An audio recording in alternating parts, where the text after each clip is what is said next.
Welcome to today's market report. European shares slipped in the last trading day of a rough year, marked by geopolitical tensions and fears of a recession as central banks hike rates, while London stocks outperformed their counterparts on the continent due to heavy commodity exposure. The Stoxx 600 fell 1.3% in thin trading on Friday as surge in COVID-19 cases in China stoked concerns over global economic growth.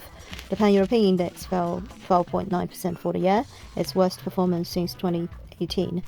The European Central Bank eased the pace of its interest rate increases earlier this month, but stressed significant tightening remained ahead and laid out plans to drain cash from the financial system.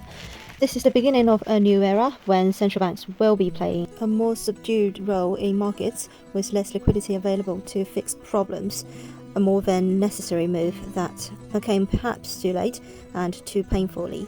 Given that there is still plenty of cheap central bank liquidity waiting to be pulled back, the situation may not get better before it gets worse in the first quarters of next year.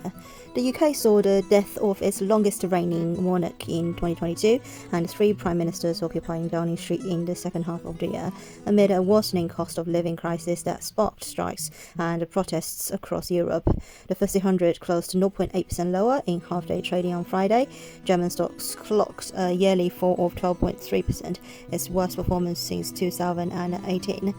The sterling pound persists its losses against the dollar due to risk aversion dominating the last trading day of the year. The dollar index extended its losses to 0.4% at 103.56. A light economic calendar keeps the euro-dollar pair within a tight range around 106.95, while the next resistance level is at 107.36 and 108. Dollar yen is at week lows at 132.1. This is today's market news. Thanks for listening. We'll see you next time.